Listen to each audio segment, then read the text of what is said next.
Olá, amigos da Bíblia Sem Maquiagem. Estamos aqui hoje para acabar de vez com o capítulo 2. Caprichei no vocabulário anterior, hein? Quase 30 minutos, muita pesquisa. É Bíblia e Jazar, é Jazar e Bíblia. Fora os vídeos que eu vou buscar fora daqui, porque como você já sabe, a Bíblia não conta tudo e a gente tem que buscar informações para completar as histórias. Eu estou fazendo isso nos vídeos do vocabulário. Hoje eu vou colocar tudo junto, porque afinal são só 3 versículos, dá tempo de colocar a leitura e também o vocabulário. Vamos então a isso? Êxodo 2, dos versículos 23 a 25, a morte do rei do Egito.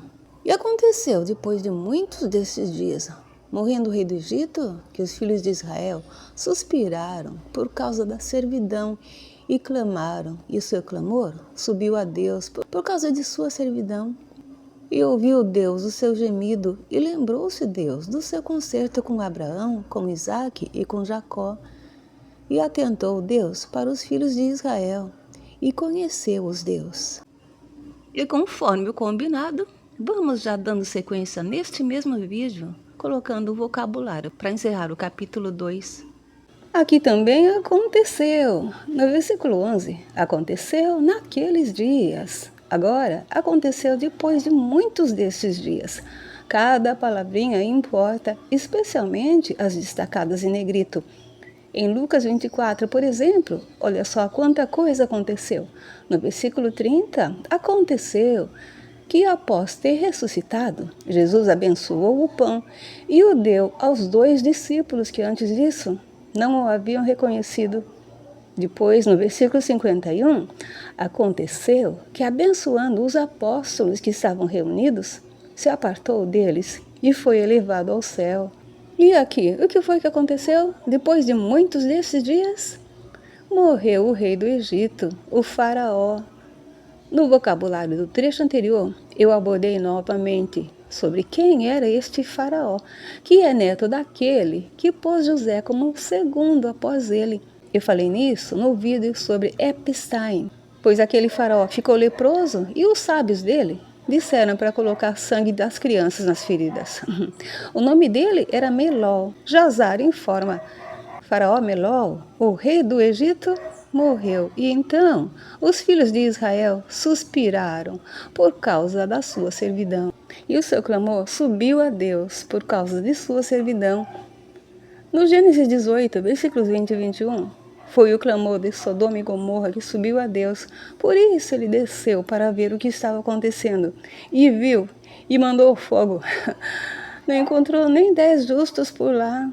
Mas a servidão do povo começou logo após a morte de José, ainda no tempo do faraó Melol. Agora que o filho dele, chamado Adicam, sentou no lugar dele, foi que tudo piorou. Note que a Bíblia não informa a troca de nenhum desses faraó. No entanto, esse já é o quarto. O primeiro está na história de José. Morreu e deixou José, por pai de seu filho Magrom. Magrom deixou o povo em paz, porém morreu também. Aí, o filho dele, neto do primeiro, é este que morre agora, leproso, chamado Melol. Melol pôs seu filho Adicam no seu lugar enquanto ainda vivia. Adicam estava com 10 anos. Adicam foi muito mais perverso que o pai dele. Por isso é que o povo clamou a Deus, por causa da servidão.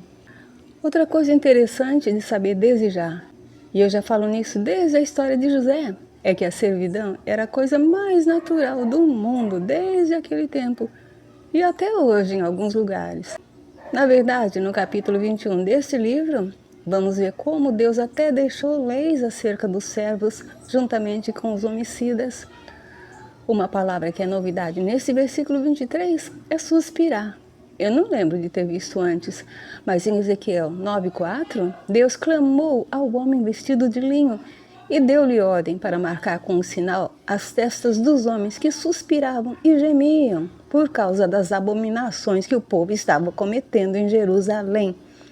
Nunca foram diferentes.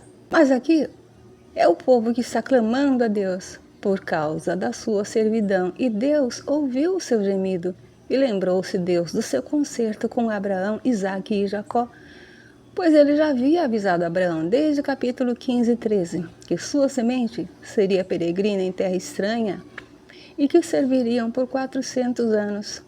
Deus é assim, Ele tem tudo planejado e nos deixa saber antecipadamente seus planos. Este foi seu propósito ao colocar os profetas na terra. Tem profecia se cumprindo nos nossos dias, basta ter olhos para ver. Quanto aos conceitos de Deus, vamos ver quantas vezes Ele vai ter que refazer. No versículo 24, a palavra ou verbo novo é gemer. Eu não vi antes. Por que Deus esperou o povo gemer para se manifestar? Nem ideia. Só sei que Ele atentou para os filhos de Israel. E ainda estamos falando de Jacó, e não do Estado de Israel. E conheceu-os Deus. O verbo conhecer é talvez aquele que mais muda de sentido. Tinha a ver com sexo no princípio. Não é mais assim desde o próximo capítulo, pois no versículo 7 diz: conheceu Deus as suas dores. Viu como é importante decifrar cada palavrinha? Mas por hoje era isso. A Bíblia Sem Maquiagem volta em breve para a leitura do capítulo 3, que não se subdivide, tudo de uma vez só. Até breve.